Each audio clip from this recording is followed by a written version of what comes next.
Talking Teaching would like to acknowledge the Kulin Nations, true owners, caretakers and custodians of the land from which we produce and broadcast. We pay respect to elders past and present of the Kulin Nation and extend that respect to other Indigenous Australians listening. We also acknowledge the place of Indigenous knowledges at the university and in education. Hello and welcome to Talking Teaching, the University of Melbourne's Faculty of Education podcast, where educational research, innovation and classroom practice come together. I'm your host, Dr. Sophie Specjal, and I'm delighted that you're joining in and listening to us today. Today, we've got an absolute treat. On the podcast, we welcome Professor Guy Claxton. Guy is one of the most influential educational global thinkers. His work has certainly transformed how we as teachers and educators understand learning, not just as something that students do, but as a capacity that we can actually build. Guy's professional journey is diverse as it is fascinating. Guy is a cognitive scientist, educational thought leader, and a prolific author, authoring well over 30 books. Guy is interested in expanding human intelligence through research, writing, and education. And he has spent much of his career at various universities, including Oxford, Bristol, King's College London, and Winchester. What a remarkable career that you've had that spans psychology, education, creativity. Guy, it's a privilege to have you here in person on Talking Teaching. So welcome. Thank you, Sophie. It's a pleasure to be here. I'd love to know about you and you as the person that got into this space, because there's so many different variety of the cognitive scientist and the education aspect. So can you tell us about you? That's a broad question. I went to a sort of semi-private school where I was pretty average until I got to, we used to have public exams at aged around 16 called O-levels. And I just surprised everybody, including myself, by doing pretty well.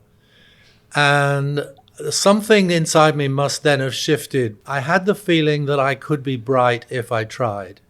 And that was quite it wasn't that I became more intelligent. It was just that like being smart at schoolwork became an obtainable objective. Had anyone picked that up before along the way? Not really. In psychology, there's some interesting psychology work around the notion of possible selves.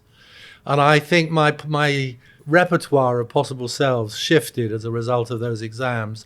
So it became like a possible self that I could do well in my A-levels and maybe even think about going on to a good university, which hadn't really happened before. So it's useful to bear that in mind when we look at other kids. And then I managed to get into Cambridge to read chemistry. My mum wanted me to be a chemistry teacher and gradually rise through the ranks to be the head teacher. She had in mind a rather mediocre independent anything for me. I think she didn't think that I would, I'd ever be the principal of Eton or anything like that. But she was mapping out and visualising she that had journey. It mapped out. Yeah. So, I was fulfilling all the expectations. Yes. But I thought psychology looked as if it would be fun and might be kind of socially better to broaden my outlooks. And psychology was a breeze because you could argue. Yes. You could have opinions. You could synthesize things. So then I went on, long story short, to do a doctorate at Oxford.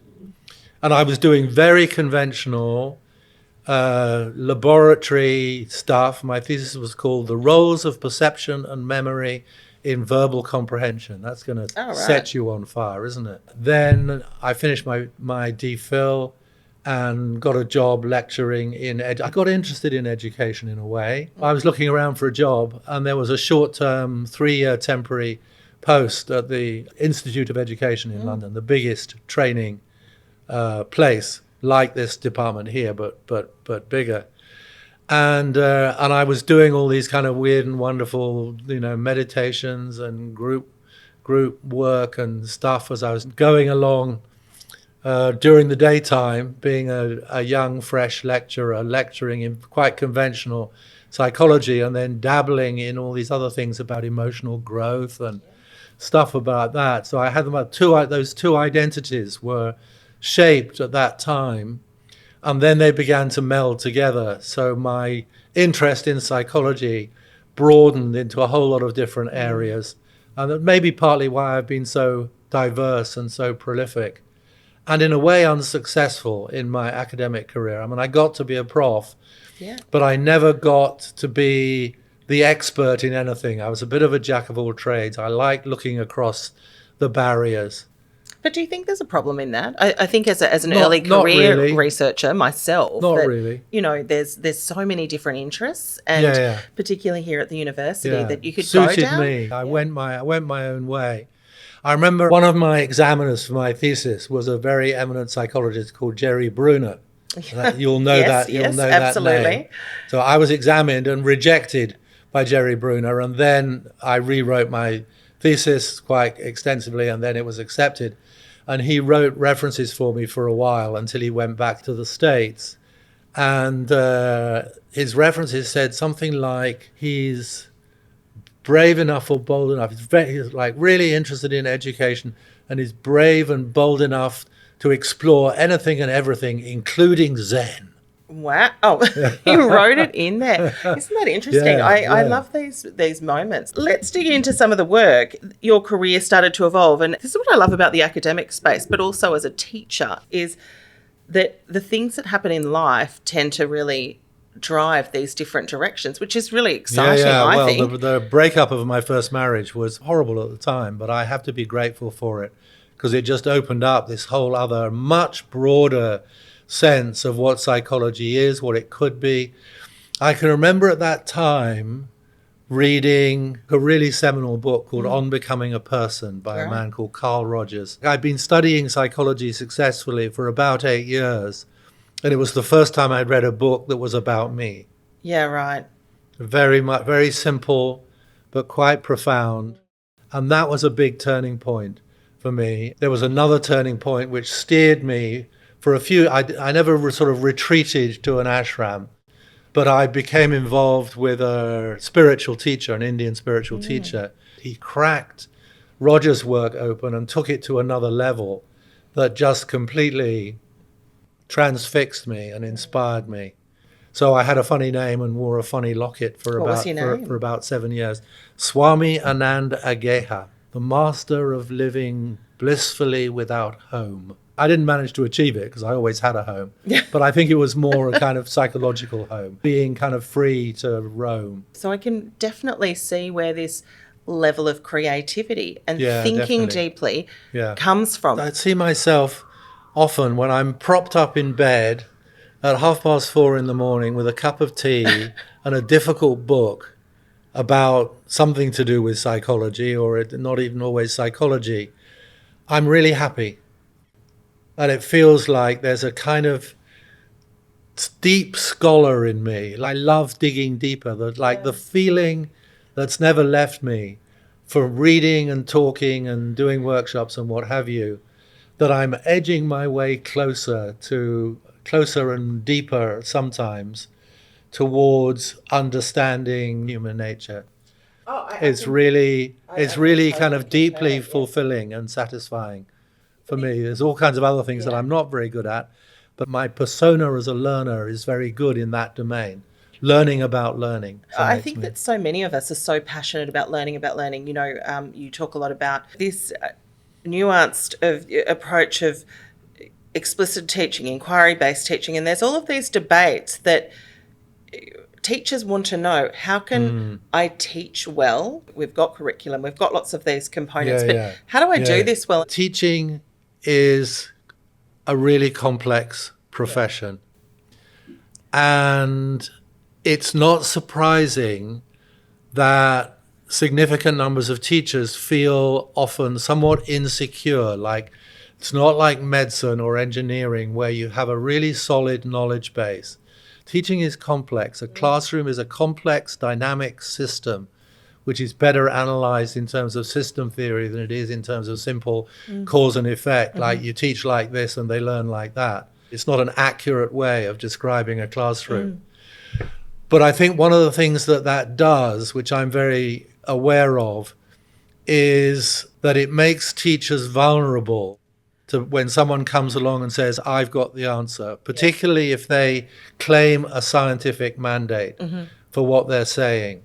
And we've been through lots of phases of that, like, learning styles and visual, auditory and kinesthetic learners, or Howard Gardner's multiple intelligences. They get latched onto and often reduced in complexity. There's that wonderful paper from Yale showing that if you insert into a transparently bogus explanation for something some reference to the hippocampus, people are significantly more likely to believe it. Academics have a duty to be sensitive to that and not to exploit it. Sometimes that hunger for a greater degree, for a more solid platform, and for a greater degree of validation about what they're doing, or a sense of direction, that this is the right way, can often be attractive to teachers in a way that it's not really warranted. And we've been through a lot of that, and we're going through a phase that's a bit like that at the moment. What I've found is that researchers and academics who are talking about their journey, something that they thought maybe 10, 20, 30 years ago, 5 years ago, may actually significantly change, and you're allowed to have those changes, right? Sure. Like, you're allowed to grow and change and not be criticised. And that's a very useful salutary exercise, isn't it? If you were to put me on the spot and say, what have I changed my mind about? I would be hard pressed to put my finger on one for the sake of conversation. But it's important to have that sense of open-mindedness and fluidness, and I think I'm pretty good at that. Yeah, absolutely. Because I'm always I too, like the teachers I was just talking about, have a hunger for trying to get a little bit closer or a little bit deeper or whatever. So when I was involved in teacher training, I ran a secondary teacher training course a long time ago in London. The academics were always rather sniffy about the students wanting hints and tips. We wanted them to dive deep way before they were ready to do it. We gave them wads of philosophy and sociology, and psychology and history, and thought this was going to tee them up to be a teacher, where all they wanted was to know, can I keep the little devils quiet? It's like that anxiety needed to be dealt with first, and the hints and tips are entirely valid. So I always remember that. So whilst I'm reading often quite esoteric literatures about the brain, or about what I'm at the moment around what's called embodied cognition, and I have the ability to dive into those literatures, my writing for teachers is always driven by a desire to be as clear and down to earth as possible. So I've got a slide called 22 Little Tweaks You Could Try Tomorrow. Yeah. And I don't see any shame in that, because those little tweaks are carriers. They are signifiers of a slightly different way of thinking about what you're doing. Absolutely. But they demystify it. So just one simple example was when I was rung up by the education correspondent of the Daily Telegraph, who asked me about my work, and I was talking at a fairly high level. And he said to me, well, that's all very well, Guy, as journalists often do, but, bring it down to earth. What do you mean? And I said, well, in many classrooms, erasers are instruments of the devil. This got me on the front page of I did read that, actually, when I was preparing for this. Well, it was a slightly ill-chosen phrase, but, I even got me onto something called pass notes in the Guardian, which is high status. What I meant was, there's nothing wrong with erasers. Architects, designers, artists use them all the time. They're not a problem. But in some classes, to mix my metaphors, these erasers have become infested with a belief system which says, if you're a smart kid, you don't make mistakes. And the eraser is your friend to help you rewrite the historical record to make it look as if you didn't make a mistake. That reinforces the aura of shamefulness, like I must have been stupid. And teachers are still, in some schools, talking as if the working definition of being a bright student is you get everything right first time, always, preferably without breaking sweat. That's how you know that somebody's bright. But that's a really damaging virus to feed into someone's mind, because it means when you have to take time, when you have to make drafts, when you have to maybe ask for some help, you can't do that just in the spirit of this is helping me learn and create a better product. It becomes tinged with that sense of shame or discomfort, so that learning then becomes, for some kids in some areas of their life, becomes aversive. So their learning power, as I would call it, becomes dampened by that experience. It's like I talk these days about education should be around helping to fit mindware upgrades to kids' brains and kids' their minds. But the risk is that some forms of teaching, somewhere along the line, have fitted downgrades instead of upgrades, have rendered learning aversive for kids. And so toying with the idea of the little eraser could be significant. So I will say to teachers, why not? Give it a go. Absolutely. If you think there's a risk that this virus, this bit of malware, might be lurking around in your classroom, have a go. And I said, you will meet resistance. It's the poet John Keats' phrase, minute particulars, the minute of particulars the classroom that add up to a culture, that add up to a mood. I sometimes call it an undertow in the classroom, which, without anybody ever really articulating it or knowing it, dragging kids progressively in the direction of becoming more passive, more docile, more frightened of making mistakes, more expedient in their approach to learning. Is this going to be on the tests, sir or miss? Or with the same content and often to achieving to the same level of excellence or competence, the undercurrent is dragging the youngsters in the direction of being more adventurous, more independent, more resourceful. You know, I spent my life trying to find hypotheses that are worth testing, rather than a lot of the simplistic stuff that passes for educational research. Collecting what I call to myself the golden grains, little things like the eraser, or just stopping using the word work in the classroom. It's a useful word in the English language, work. It often means a more or less disagreeable activity undertaken to achieve an outcome or a wage packet. So if that's the attitude you want in your classroom, I say, go ahead, keep using the word work. I mean, in my schooling, it was all the time, what's your work? Get on with your work, get back to your work, get down to your work. Have you finished your work? All of that. So I say, just try, not using the word work, see if you can break that habit and talk more about learning, the nature of learning. How's your learning going? What are you finding difficult? What's tricky about this? What are you proud of having mastered this week that you weren't sure you could?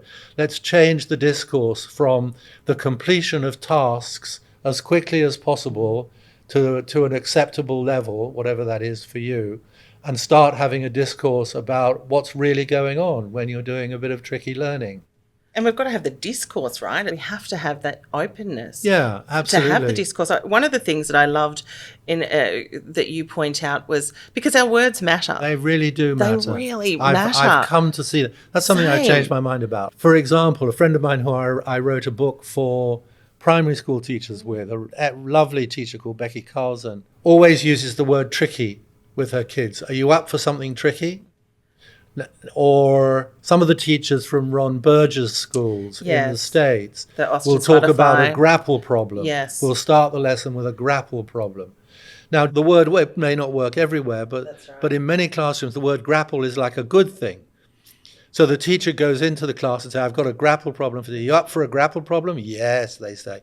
We'll do it. So 5 minutes on their own, they're struggling with something that they can't do easily. Well, it's kind of putting the positive on. I'll come back, but I just wanted to tell you a school I was working in some time ago, a lovely school in Adelaide. I first became aware of this school when I was in my hotel, and a handwritten letter was delivered to me. It was from a year 4 boy who said, I'm the designated learning to learn lead in our classroom. Bless. And we've decided that we're going to host a series of dinners where people can come and talk to us about their views about learning. And we've heard you were in town, and would you like to come? How about that? Yeah, that's amazing. 10-year-olds, for 10-year-olds.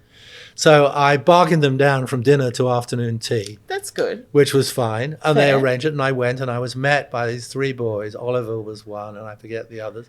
And they greeted me and asked me what I'd like to drink and showed me around and introduced me to their classmates, and then said, would I like to see the PowerPoint presentation that they prepared on what they'd been learning about learning and about learning to learn. And it was great. And they had James Nottingham Learning Pit up as part of their presentation, which they'd annotated in all kinds of ways. So it wasn't just given to them. That's right. They owned it. But the best thing about it was they had a little bit of this diagram, which was all the words that they used to feel when they went into the learning pit. You were saying feel sick, feel sad, feel anxious, feel something or other.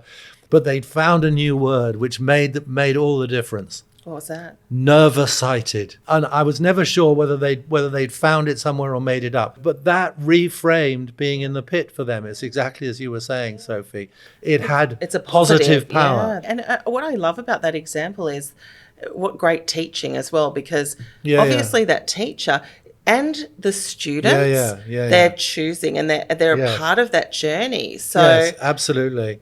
And I mean, the simple way, I mean, I like to find simple, but hopefully not oversimple. Was it Einstein who said you have to try and make things as simple as possible, but not more so? And I think I walk along that edge a lot. But something that I found quite useful is just to say that most classrooms are an unstable dynamic balance between explanation and exploration. Yeah, I love that. You know, the balance will be different. Sometimes, absolutely, you need framing. You know, a short, sharp lecture to give you a kind of, a grounding or a burst of it. Nothing wrong with that. I learned in a little village school my times tables by singing them, right? The old-fashioned way. Yeah, I did that too. Didn't do me any harm, I don't think. So I'm not doctrinaire about these things. But when those more rote type methods of learning are presented as the best way of learning or the only way of learning, when they're presented as if everybody ought to be doing as much of that as possible all the time. In other words, maximizing the explanation and minimizing the exploration, because exploration is a waste of time and they might get it wrong or they might embed misunderstandings. So for goodness sake, it's just so much more easy and efficient if I just tell them. But what you're not aware of, this is Yong Zhao again, is that there is a side effect of that. There is a cost of just telling them. They may receive and retain the information and be able to regurgitate it or manipulate it more accurately and get a better test score. But if you care about also, not either or, not set up some stupid tug of war image between progressive and traditional, but if you set it up as both and, then you have to care about the fact that the exercising and developing of, as I would say in my simple language, your curiosity muscles or your empathy muscles or your resilience muscles, your resilient stamina. I often use physical metaphors to get these things across. Then you have to count the cost of that. And also, I think the difficulty is for teachers, it's that guilt that all of our global documentation that is poignant and talks about what matters is about those things. It is about children being involved. It is about them being problem solvers, creative thinkers. I think back with some sorrow to the fabulous Melbourne Declaration on Education. That is one of my 2007. Absolutely. And then you can track how the juice of that gets squeezed out through successive iterations. So it's now what's left is just a rump of what the original intention was. I hope I'm reading that correctly. Well, that document it just has so much in it that matters. And I think that the new declaration that is out, yes, it does absolutely state that, but we've been talking about it for a long time. Yeah, absolutely. So it's how do we actually do that? And that's the thing. That's what my friends in South Australia, where I'm doing a lot of work at the moment, call the pedagogical shift. You can have 3 kinds a day with me. One will be boring and patronizing. One will be inspiring and interesting. And the other will be fruitful. but you'll only have a fruitful day if you do something differently tomorrow when you're back in school. We have to behave differently. Someone wrote a book called When the Adults Change, Everything Changes. And that's the tricky thing, because it pushes us, teachers, out of our comfort zone.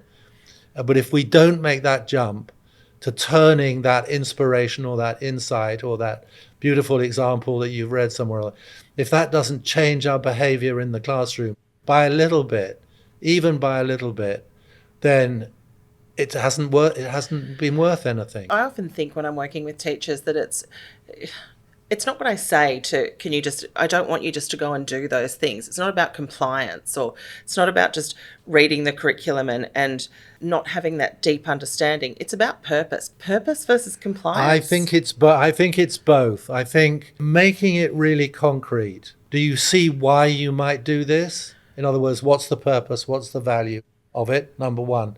Number two, could you do it with your kids? Second question. And number three, if you say yes to the first two questions, if not, why not? In other words, if you see the point and you could do it with your kids, just do it. Just do it.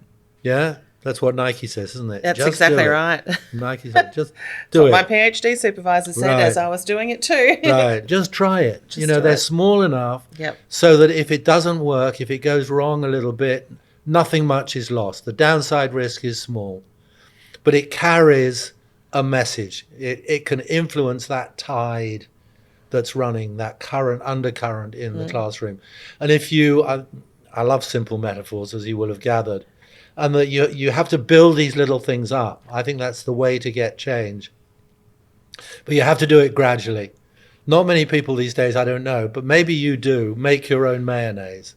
Not many people do. I do not. Hellman's is perfectly good. But if people who do make their mayonnaise reliably inform me that you put some gunk in a bowl and then you put in 1 drop of oil, and you have to whisk it a lot until that 1 drop is fully emulsified. Right. Then you put in another drop and whisk it again, and then another drop and whisk it again. And after a while, you can start to add the oil a bit faster. And that's how we should treat in-service professional training. Right? That's really it's like little things, but bind it in so it becomes an indelible part of your normal way of functioning in the classroom, and then try another one. Yeah, absolutely. I often think of the terminology simple and robust, but try and keep it simple, because the simple, absolutely, and be prepared to play with it. Absolutely. If it didn't work perfectly first time, muck about with it, adjust it. It's not set in stone. My best offer when I'm working with teachers is, other teachers have tried this and found it useful. Yeah, that's right. I'm not going to give you any more guarantee than that. There's just so much we could talk about. I thank you so much for such a powerful conversation. We haven't got into components of your actual work or your books themselves, but we will put all of your publications and anything that you would suggest that our listeners, both teachers and academics. Great. Can I make one suggestion? Yes, please. My co-author, Emily Poole, and I are writing a book at the moment, which is called Bodies of Learning. It's about the importance of remembering our physical embodiment and how being in touch with that and being allowed to express that has powerful implications for our cognition, for the way we think, for the way we decide, and most importantly, for the way we learn. So it's called Bodies of Learning, How Embodiment Science Transforms Education, and it'll be out at the end of this year. Absolutely brilliant. I just very briefly on that, I was listening to a talk that you were giving, I think it was in London, and you were talking about that book, and you were talking about what the research behind the power of knowing your own body. The use of gesture, for example. There's some lovely studies by a woman whose name I adore. She's called Susan Golden Meadow. What a wonderful name. That's nice. And she's discovered that children's gestures, when they gesture when they're talking, when they're trying to explain something to you, often carry a deeper and more accurate, a more profound understanding than their tongues can yet articulate. It's as if we have a higher threshold for what we're willing to say than somehow or other is available to our bodies to express that information. First finding. Second finding, teachers who are more aware of or more sensitive to children's gestures are better teachers. They're more likely to catch the teachable moment where the child is ready to move to a next level of understanding. Like the aha moment. In something like that aha moment. And the gesture may be prefiguring that demonstration of readiness to make that move to that higher level of understanding. Even just getting up and moving has a surprising... I mean, it's no surprise that my college at Oxford, Magdalen College, has a kind of field at the back of the college with a long meandering path around, which is called the Philosopher's Walk. We have a professor's walk here at the University of Melbourne. There you go. And there is good science behind why professors walk when they're thinking. Well, I thank you again for joining us. It's just fascinating and wonderful to have you here to talk about all of your extensive career, the shifts that you've witnessed, and an absolute privilege to have you on Talking Teaching. So thank you so much for joining me. And to our listeners, thank you for tuning in to Talking Teaching, the podcast from the University of Melbourne's Faculty of Education. I'm your host, Dr. Sophie Specjal. Don't forget to subscribe for more conversations that inspire and challenge us. Until next time, let's keep talking teaching.